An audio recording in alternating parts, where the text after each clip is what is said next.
สาวลิงลิงไอวิกมาอยู่ก็เลยได้มาอยู่ก็ดอน2 วันหักที่จริงก็อยู่น้ำกันตลอดทันแหละแต่ว่าส่วนนี้มือนี้หันพิเศษเพราะว่าไอ้บิ๊กบ่อยู่ สบายเนาะแต่ว่าเขามีอยู่บางตัวแล้วกันอาจจะมากับแฟนแบบเยอะเขาก็บ่เงาเยอะปกติเขาก็บ่แล้วเขาก็เก่าหั่นแหละ แต่ว่าเวลาเราบ่อยู่เราก็ได้แซดได้เว้ากับเอื่อยนี่ก็ได้มีโอกาสได้ร่วมกันโอ้ยแบบผู้แสผู้สาวเยอะสิเอาไปหับวันด้าแหลมคณิต้าหับ2 บอลห่อนขนาดมื้อนี่ห่อนทุกมือ41องศาเขาเขียนให้ดิ41องศา ขนาด คอยที่ใส่เสื้ออบผิวอีกนอกที่บ่ได้ใส่ลงไปลุมเมื่อกี้ไหมขนาดเหงื่อขนาดอันและโอผิวส่วนนี้เป็นคล้ายหัวเสือเด้เพิ่นก็เลยโอผิวเนี่ยจักหน่อยเย้สื่อซอยแม่ขาหรือแม่ขาสื่อซอยไม่ขาดเย้วันนี้กำลังสิไปหาเด็กน้อยแล้วก็สิซื้อของกินมากินอยู่เพื่อนเนาะแต่บ่ฮู้สิเฮ็ดหยังซื้อข้าวกินแบบซ้ำเลยถูกอ่ะซ้ำเด้ถูก เมนแบบว่ามันเหลวเลยนะจังโบเดี๋ยวมาเห็นมันกินง่ายๆสันซะสบายนะแบบว่าบ่ต้องคิดว่าต้องกินหยังบ่กินหยังอีหยังหั่นนะง่ายเพราะมันจะคนกินง่ายอยู่มาเยอะสตาร์แล้วแฮงกินได้บ่ทุกอย่างวัดด้าก็มีแนวกินถอดปลาเขาก็ถอดมาถือขึ้นรถได้อีกได้เมนถ้าไปไหนก็ถือเมื่อถ้าไปล้างรถมือก่อนเขาก็ถือไปผู้สาวนี่กินเขากับปะปอง3 โมงอีกเดี๋ยวนี้พอดีเลยดีเดี๋ยวจังหน่อยเราสิไปหาวันด้าสลิงลงไปหาวันด้า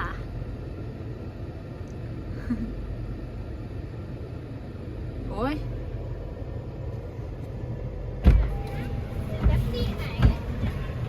ไปดีโอเคโอ้ยขาสลิงเลยจิเยอะมีถอดปลาถอดยังอีกเนาะมีทิปเขาเดินทางได้จ้าพี่บอกนี่เมนไปหาสตาร์บันนี้ป้ายเลสโก้ไปโอ้ยตอนนี้ก็มาหอดห้องเฮียนสาวตุ๋ยแล้ววันด้า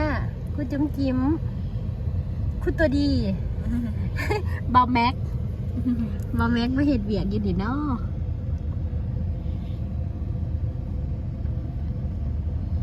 ห้องเฮียนตัวนี้แม่นทางกลางจะเป็นเฮือนเพราะว่าสร้างไว้แต่ดนแล้วเด็กครูสตาเนี่ยครูสตาครูเกลก็สอนอังกฤษเสียงแหบเป็นร้องเพลงมวนเด้ คือพอไปจอดอยู่คนอาจารย์บุรุษเลยสิ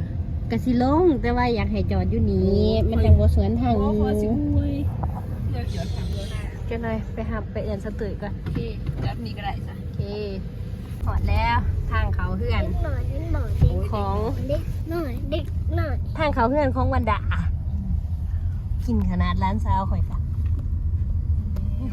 เด็กหน่อยเห็นโอ้เด็กหน่อยเตะบ้านเยอะซื้อสวนมาดิเยอะขนาดเนาะอยากกินร้ายมือเลยอยากกินแต่มันห่อนแห้งก็เลยโบอยากมันเลยตอนแรกมีลมไหนทันแล้วตอนแรกเป็นอากาศดีมันร้อนนอนลมได้ครบอยู่บ่ลมได้ครบแล้วเป็นแห้งด้วยอันนี้หายเลยโอ้มันหายก่อนโอ้ยอย่าพิดกันลูกคอยก่อนให้เบามันให้ซ้อนให้เบามัน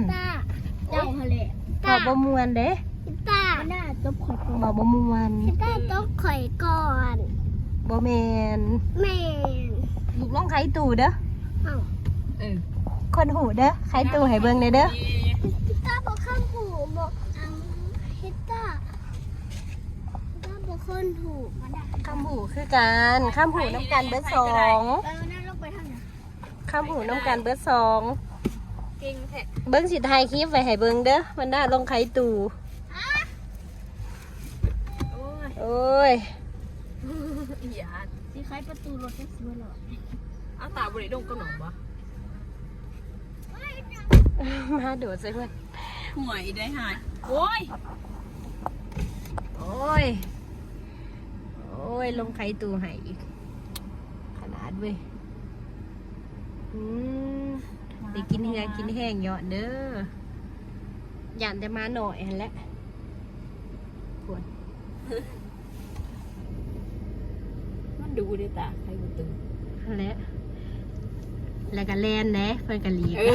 เลนนี้ เพิ่นก็หลีกของเพิ่นได้เด้อเด้ ตอนแรกเขาจะโอ้เมียนหน้าบ้าน ร้านใส่เบียร์ไก่ต้องแสบตาเด้ไม่อยู่เพื่อนกันเลยเฮ็ดเบียร์เฮ็ดก้านไหม ข้ามน้ำนะข้ามน้ อาบก็เอื่อยที่จะไปข้าเอื่อยอาบน้ำตาอาบปะบ่อาบ ำน้าอาบน้า นี่เลยนี่ใส่รองเท้าเลยเว้ย อาบผู้เดียว หลังจากที่มาแต่หาบเด็กๆสื่อของกินมาแล้วกันมาเหมียนเฮือนจะมาจากชีสวน เอาล่ะขาคำคนนึงกิน เสียง อาหารเละ พดหนาเฮือนเพราะว่าให้มันเย็นคือเย็น บอกประมาณ6 โมงก็ได้จะกิน กันโอเคพอ 6 ดี โมงมันกระดึกล่ะ โอ้ เอาขั้นไอตัวประมาณ8 โมงเขาก็ได้อัดประตูเบอร์เด็ก เย็ดครับ5:39 ตอนนี้บ้านี่แจงอยู่ดอกหนึ่งก็แจงแห้งแค่ ปิดเวลาไปปิดน้ำไว้ เล็กน้อยเข้าสี เวลาไปปิดน้ำให้เนี่ย กินเสสวน 6 โมงประมาณ6 โมง 40 50มันกระดึกเลยเด้มันกระ โอเค 6 โมง โอเค โอเคถ้าตอนกินฮัสไทยให้เบิ่งเนาะโอเคบ๊ายบาย เมียนสตูให้พวกเพลินเพราะว่าถือโอกาสตอนส่วงเพิ่นบ่อยู่มาเมียนให้เพิ่นอยากซักผมซักหยังอ่ะ อย่า บ่ ผากโซกค่ะแบบผมเทพนี่ นี่เพิ่นบ่มักอันนี้เด้เพิ่นบ่ได้มักเก็บเด้ของพวกเพิ่นหั่นน่ะวันหน้าเมียนตอยตันตี้ โอเคอ๋อนี่ ทักผ้าห่มเด้อมื้อนี้เช้ารัดบ่มาหาสับ ต้องเลยบอก5 แม่นเพิ่นบ่ได้มาหาฮะโอ้ เปิดพัดลมก่อน แต่มันก็เปื่อนแห้งอีหลีผมมันแหละ เปื่อน เพื่อนแน่ อยากยิบให้เด้นี่ยิบบ่ ผมนี่คุกใจได้เขาเห็นเราคุมไง อยากยิบให้บ่เพิ่นเนาะ เอาออกปะ แห้งเอาบ่ถึงเว้ยแต่สิปูขึ้นมันปูยาก บุ้งเขามาปูเองเขาว่าเขาต้องเห็ดได้ ที่บ่แม่นมื้อนี้ซะ ก็ได้ เป็นมื้ออื่นเอามื้อนี้เฮาเมียนตัดตัวนี้ก่อน ย่อตัวนั้นออกนี่มาไปก็เอาออก ตัวนี้เนี่ยออกง่ายอยู่นี่ตัวนี้นี่เชื่อว่าความสามารถเฮาเฮ็ดได้ ได้เขาว่าเห็ดได้เดี๋ยวว่าตกลงเขาเห็ดได้เยอะ เฮ็ดแต่ว่าเป็นมื้ออื่นซะ โอเคตัวนี้เขาก็ยับร้อยเหมือนตัวเขาเอาตัวนี้ออก ก่อนเอาทีละอัน แม่บ้าเอาออกแล้วมือนี้แล้วมืออื่นจะสับ เฮากินอิ่มเด้ บ่มือจะสับแล้วเมียต้องจะเอาลูก เอาลองหรือว่าเฮาสิซักทีละอันวะ ในแบบ มื นั้น ออื่นจะสักมือนี้เนี่ยออก เฮาก็ได้เนาะ ส่ง สมกูเนาะ บอกได้ยายา อย่า จะเอาไปเฮ็ดยัง มันฮักของเขาเขาสิให้ มันคอย หมัดหัวหมัดนี่คุณนะหั่นเว้ย คอยมือไงนะสนิงคอยเห็นหนะเขามือไงเว้นมันหก คิดว่าเฮ็ดหนาหนอกเลยกับเมื่อย เบิ้งได้ได้ คงอยู่ดีๆกับว่าข่อยเมื่อยหั่นนะสลิงอยากมาเฮ็ดหนาหนอกกับว่าเมื่อย เออรักษ เสียบดีๆเขาสิจะไร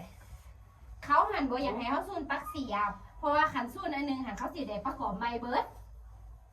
ประเด็น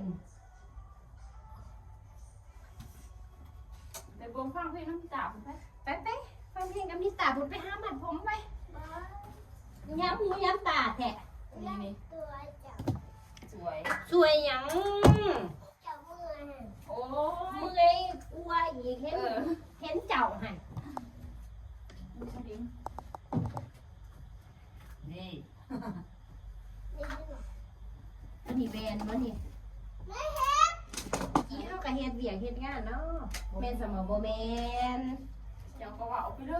ย เออ เอาออกมาเลย บอกเจ้าจะสวย มื้อนี้เป็นมื้อ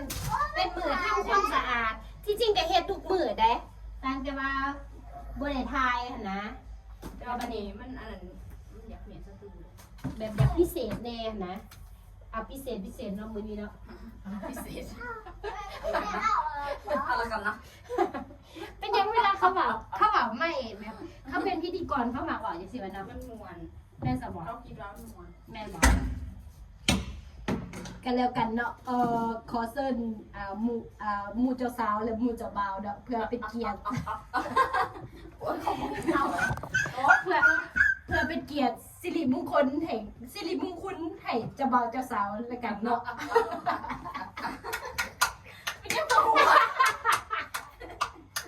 โอ๊ย แล้วกันนะ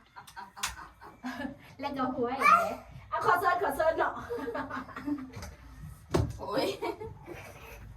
โอ้ย โอ้ยสลิงเบิ่งนี่ แต่คิดว่าเขาเห็นได้บ่ ได้ เบิ้งน้องสิเบิ้งวิธีสกิลในการเฮ็ดเวียกอืม โอ๊ยน้องสิเงื่องทางนี้เด้อ ไปยภาพ จักหน่อยเอาเธอละอัน ชีวิต เยอะลูกกะซอยขนาด ดี ซอยให้6มื้อนี้เฮาอยู่กันแต่4คน แม่มาถึงอันนี้ กระยามัน จักหน่อยเฮาสิได้อัดตู้ล็อกเฮือนไว้เนาะเพราะว่าเฮามีแต่ผู้ชายคนเดียว ผู้ชายกับทรงผมกับโอ้ยอุกใจได้เอื่อยหันเก๋ผมเลยครับผมเห็นไหมมานั่งเห็นให้แม่เบิ้งไหมเอื่อยเบิ้ง บอเบิ้งแม่หันไหมเอาไหม1 2 3เอื้อบ1 โอ้ย โอ้ยเดี๋ยวเขาสิขอตัวเห็ดเวียกกันเด้อทุกคน โอ้ยออกสิได้บ่อยากปูนออกเสีย อืม ขอสิให้เขาหันเป็นผู้ปูเอง อืม ขอสิซัก อืมซักได้อยู่สิซักน้ำเขาต้องซักมืออื่นน้ำสิแห้งบ่ซักมือเดียวกันแห้งเนาะนี่ หันเอาเบื่อหัน เดี๋ยวเฮ็ดเวียกก่อนหลังจากที่เฮ็ดเวียกแล้วอาหารเฮา หาสลิงเห็ดเบียบ่ได้มีเพนเลยเห็ดเลย เย้เฮาเป็นผู้หญิงที่บึกบึนแข็งแรงขนาดอ้ายโอ้ย เอาเลยนี่อีกเอา โอ้ย กระยามัน โอ้ยนี่อาหารแรงของเรา